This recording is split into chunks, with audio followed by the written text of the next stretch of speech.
ذلك الكتاب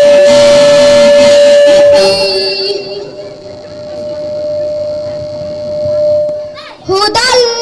للمتقين الذين يؤمنون بالغيب ويقيمون الصلاة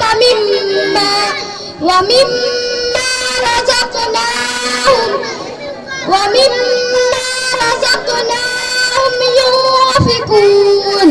والذين يؤمنون بما أنزل إليك وما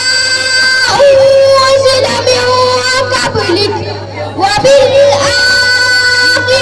هم يوقنون صدق الله العظيم. माशाअल्लाह, स्टेज पर पढ़ने से बस की बात नहीं है, बहुत ही खूबसूरत